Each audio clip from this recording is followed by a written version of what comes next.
Salam alaikum. Bonjour à tous. Alors aujourd'hui, je vais commencer la solution d'une liste d'exercices d'analyse fonctionnelle. Alors c'est la liste numéro 7. Donc nous allons donner la solution de l'exercice 1. Elle est assez longue, mais nous allons essayer de faire l'essentiel. Alors je vais d'abord rappeler l'énoncé de cet exercice. Alors on parle ici d'espace quotient et de dual de l'espace quotient E sur F. Ça c'est l'énoncé donc. Alors nous allons parler de l'espace quotient, nous allons rappeler sa définition. Ici donc, je commence à rappeler la définition. Donc si vous avez un espace vectoriel normé et F un sous-espace vectoriel dans E, vous pouvez, qui est fermé, alors vous pouvez définir une structure d'espace quotient. Mais alors comment? Bon, alors on définit la relation d'équivalence très simple dont E, X est en relation avec Y si leur différence est un élément de F. Ceci forme une relation d'équivalence. Je ne vais pas revenir sur les démonstrations, tout ça, évidemment c'est très simple de le vérifier. Et donc ici je vous donne l'essentiel. J'ai déjà fait le cours sur l'espace vectoriel normé, j'ai rappelé tout ça et j'ai fait aussi une vidéo sur ça, sur l'espace quotient. Alors, on note donc E sur F l'ensemble des classes d'équivalence. Donc, chaque classe d'équivalence est un ensemble, les éléments qui sont en relation entre eux par cette relation d'équivalence. Cet l'ensemble de toutes ces classes est noté E sur F et on l'appelle quotient, espace quotient. Alors, nous allons voir comment on peut munir cet espace par d'une structure d'espace vectoriel. La classe de X est notée comme ça. Donc, ce sont les éléments qui sont en relation avec X, c'est-à-dire les éléments de la forme X plus Y. Y par courant F. Donc, c'est ce que nous notons X plus grand F. Alors, la classe de X, on va la noter pi de X. Alors, on peut utiliser cette notation ou l'autre suivant la situation. Donc, en particulier, on a une application qui, à chaque X, associe sa classe. Et ce sera une application de E vers E sur F. Alors, quelle est la structure d'espace vectoriel? On définit, ça ce sont des définitions. La somme de deux classes, c'est la classe de la somme. Donc, classe de X plus classe de Y, si X, Y sont en E, c'est la classe de X plus Y. Lambda que multiplie lambda scalaire dans C qui multiplie une classe, c'est la classe de lambda fois X. Et ici, c'est la loi externe pour l'espace vectoriel E. Alors, ceci, muni de ces relations, E sur F, ça c'est même dans l'algèbre, on l'apprend, c'est un espace vectoriel. Sur le corps, c'est si vous avez muni E sur d'une structure d'espace vectoriel sur C. Alors, muni de ces opérations, E sur F est donc un espace vectoriel sur C. Mais nous, on s'intéresse aux topologies, donc on va définir une norme. Attention, si F n'est pas fermé, ce n'est pas une norme, c'est simplement une semi-norme. Et alors, pour qu'elle soit une norme, donc on suppose que F est fermé. Alors, la norme d'une classe, c'est l'inf des normes des éléments de cette classe. Les éléments de la forme X plus A, c'est les éléments d'ici. Donc, c'est les éléments de la classe de X. Alors, si vous voulez, c'est l'inf de norme de Y dans la classe de X. Ou tout simplement, ceci, en topologie, qu'est-ce qu'on vous a appris? L'inf de X plus A ou bien X moins A, alors que A appartient à un espace vectoriel, c'est la distance de X à F. Donc, vous voyez, c'est une définition très simple. Norme de X, classe de X, c'est la distance de X à F. Bon. Alors, il y a plusieurs normes qui interfèrent dans ce que nous allons voir. La norme de E, la norme de E sur F, la norme sur E sur F. Alors, ici, je l'ai spécifié parce que je la définis, mais dans la suite, on ne va pas faire cet indice. Vous allez vous-même savoir si vous utilisez la norme de E sur F, s'il s'agit d'une classe, ou bien la norme de x s'il s'agit d'un élément x dans E. Évidemment, la norme dans F, c'est la même que la norme dans E. Donc, on ne va pas, disons, alourdir les notations pour simplifier. Nous avons défini dans le cours précédent que nous avons vu sur l'orthogonalité, réflexivité, etc., que l'annulateur, ça on l'a défini bien avant, l'annulateur de F est un sous-espace vectoriel de E, c'est l'ensemble des formes linéaires sur E qui s'annulent sur F. Voilà l'annulateur. On le note comme ça, ou bien certains l'appellent orthogonal pour ne pas confondre avec les orthogonaux des sous-espaces vectoriels dans un espace de Hilbert. Je préfère cette notation pour l'instant. Bon, alors voici l'énoncé. Nous allons voir la première question, que ce que nous avons défini est bien une norme. La relation 2, c'est ça. Ceci définit bien une norme. Bon, ça, je l'ai déjà fait. Je le répète rapidement. D'abord, est-ce que ceci est cohérent? Si par exemple, vous avez x et y sont dans la même classe, est-ce que la distance de x à f, c'est la même que la distance de x à y? Voyons. Est-ce que la distance de x à f, c'est la même que la distance de y à f? Bon. Alors, si la classe de x est égale à la classe de y, ça veut dire que x moins y appartient à f. Je l'appelle t. Donc, ici, la classe de x, c'est l'inf de x plus a en norme, lorsqu'A parcourt f. Mais vous pouvez ajouter et retrancher ici y. Alors, donc ici, vous avez, on n'a rien changé, juste on a ajouté y et retranché moins y. Donc c'est l'inf de y plus t, x moins y c'est t plus a.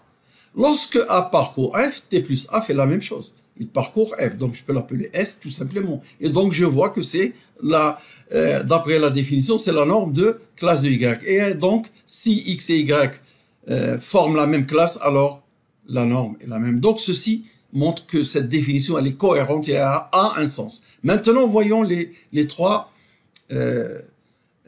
actions pour voir que c'est bien une norme. Premièrement, donc si je prends une classe de x dans E sur f, si cette classe est égale à 0, ça veut dire que la distance de x à f égale 0.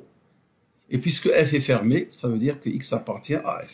Ça, c'est un exercice de topologie. Puisque f est fermé, la distance de x à f égale 0. Vous pouvez le démontrer par les suites. Et si x appartient à f, ça veut dire que x est dans la classe de 0 et sa classe, c'est 0. Donc, il est égal à la classe de 0, l'élément neutre de l'addition.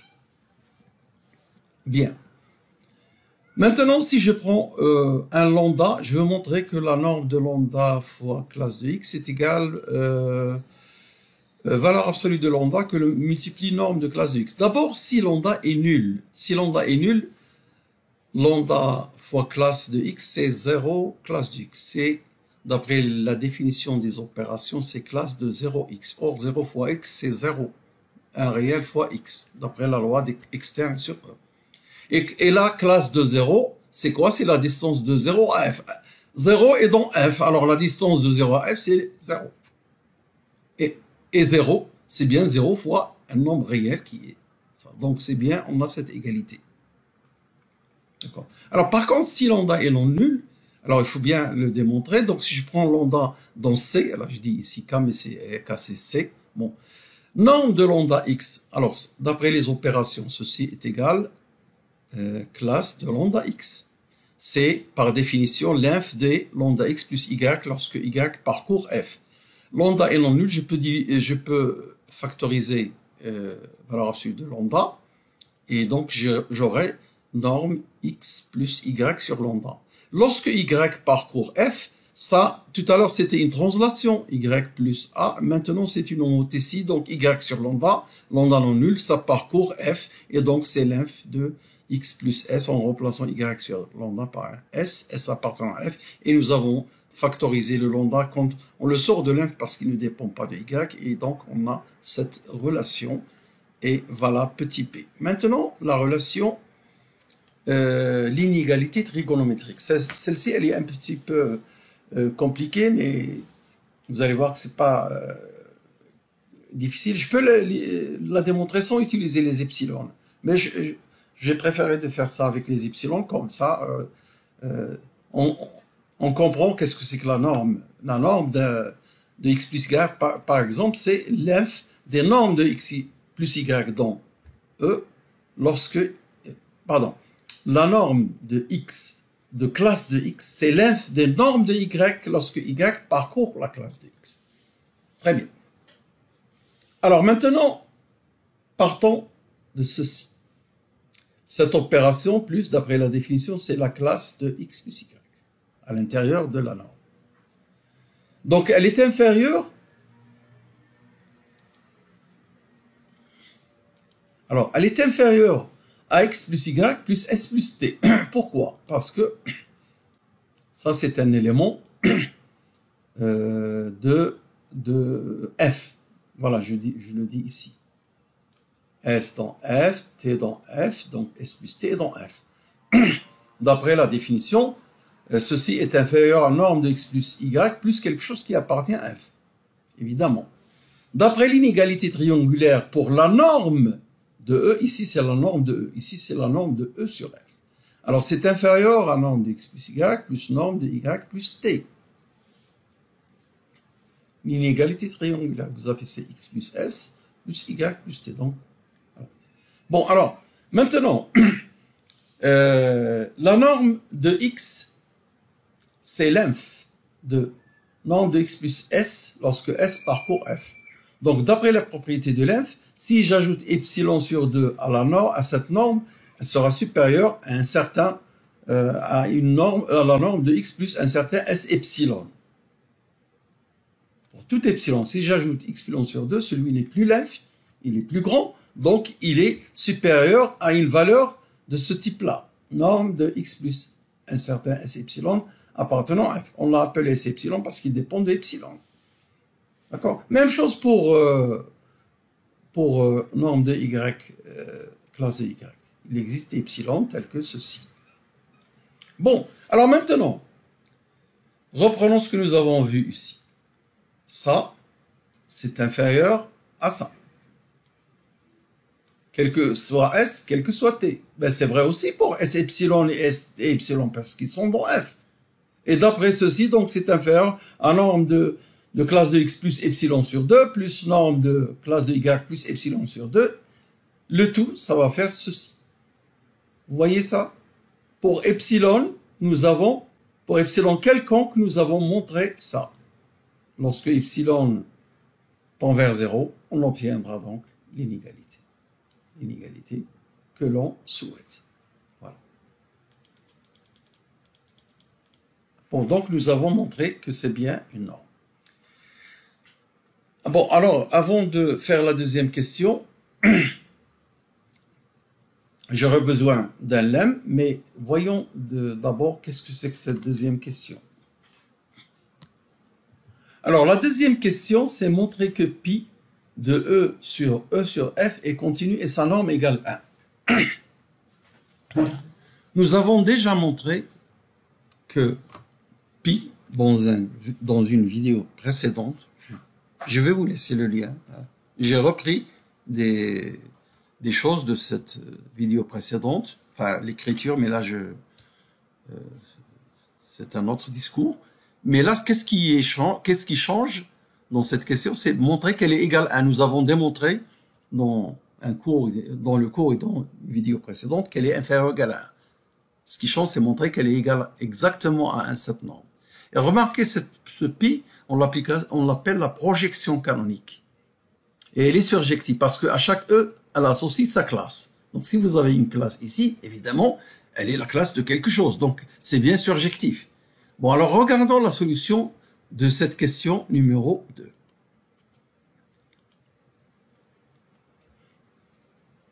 Alors je vais peut-être commencer cette question. Non, la question numéro 2. Donc, commençons le début de la question, parce que ce qui nous intéresse, ce lemme, il va nous servir pour montrer l'égalité. Alors, Donc, notons classe de x égale pi de x. C'est l'application que nous avons définie donc de E vers E sur F. D'après la définition des lois plus et point, les définitions que nous avons données, ceci est linéaire. Revenons en arrière pour voir pourquoi. Voici la définition des lois. Vous voyez bien que c'est linéaire. Ça, c'est pi de lambda x égale lambda pi de x. Et ça, c'est pi de x plus y égale pi de x plus pi de y. Donc, la linéarité, c'est dans la définition même des lois dans cet ensemble E sur F qui est devenu espace vectoriel grâce à ces lois. Donc, je n'ai rien à démontrer sur la linéarité. Et d'après la définition de la norme de pi de x, c'est-à-dire de classe de x, c'est l'inf de toutes les normes de y lorsque y parcourt la classe. En particulier, c'est inférieur à la norme de x qui est un élément de cette classe. Et là, ça donne, alors à l'aide de la linéarité et cette relation, vous avez pi et continue et sa norme est inférieure à 1 parce que ici nous avons 1 fois norme de x. Ce que je veux, c'est qu'elle est égale à 1. Alors pour cela, je donne ce lemme. Donc si je note B, la boule unité de E, et B avec un chapeau, notation comme ça, la boule unité dans E sur F. Alors je dis que pi de B, c'est-à-dire l'ensemble des classes des éléments de grand B, c'est quoi? Alors pardon, l'image de B, c'est l'ensemble des classes des éléments de B. C'est clair, voilà ce que nous allons démontrer. Et nous avons une double inclusion. Inclusion dont nous allons montrer d'abord que pi de B est inclus dans B chapeau. Alors si x appartient à B, ça veut dire qu'il est dans la boule unité, ouverte, hein, ouverte. Donc norme de x est inférieure à 1. Mais nous venons de dire que norme de pi de x est inférieure à norme de x. Rappelez-vous juste pour la continuité. Donc pi de x est inférieur à 1 aussi, puisqu'il est inférieur à norme de x qui est strictement inférieur à 1. Et alors qu'est-ce que je viens de démontrer? Que pi de x est dans la boule unité de E sur F, puisque sa norme, ça c'est la norme de E sur F, est inférieure à 1. Donc il est dans cette boule unité de E sur F. Ce qui montre que pour tout x, nous avons démontré son image appartient à B chapeau, donc nous avons cette inclusion.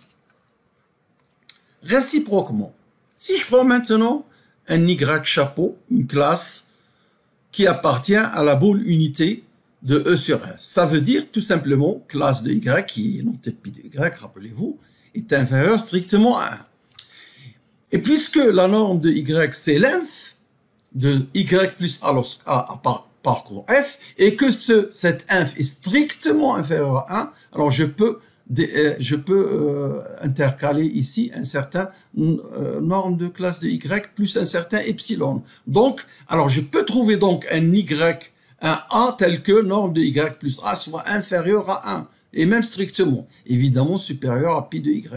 Parce que ça, c'est dans la classe de y. Pourquoi? Parce que c'est y plus un élément de f.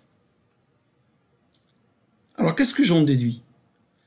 La classe de y, je viens de dire que c'est la classe de y plus a, puisque c'est y plus un élément de f. Et elle est inférieure à 1. Donc, ceci, pi de y plus a, c'est pi d'un élément de la boule unité B. Donc, ainsi, pour y quelconque dans B chapeau, j'ai montré que c'est pi d'un certain élément de grand B, et donc il est inclus, B chapeau est inclus dans pi de P, et nous avons cette relation. Bon, alors maintenant, pour montrer l'égalité de la norme, je dis que norme de pi, d'après la définition, c'est sup de norme de pi de x dans l'espace image. En fait, ici, c'est la norme de E sur F. Pour ne pas alourdir les notations, je n'écris pas ici. Ça, c'est la norme de l'application linéaire pi. Donc ici, la norme dans E sur F. Sup de pi de x lorsque x parcourt B. Or, pi de x lorsque x parcourt B, c'est z lorsque z parcourt B chapeau, d'après cette relation. Et ceci, c'est les sup des normes des éléments d'une boule unité, et c'est égal à 1, évidemment. Sup des normes d'éléments de la boule unité, quel que soit l'espace, c'est toujours égal à 1, quel que soit l'espace vectoriel. C'est égal normé, c'est égal à 1. Voilà donc pour cette deuxième question, elle est terminée. Alors nous allons voir qu'est-ce qu'on a dans la question numéro 3. Alors dans cette question numéro 3, on nous demande de montrer que E est un Banach, que si E est un Banach, alors cet espace que nous étudions maintenant, avec cette norme que nous avons définie à partir de la norme de E, est un espace de Banach. Et nous allons voir dans le troisième exercice une réciproque à cette propriété dans le troisième exercice de cette série. Alors nous allons démontrer cette question et pour la deuxième partie de l'exercice, vous voyez, ça va être long, surtout dans la question numéro 5. Et je préfère donc couper cet exercice 2. Donc je donne la solution de la question 3 et la prochaine vidéo va suivre rapidement la question 4 et 5.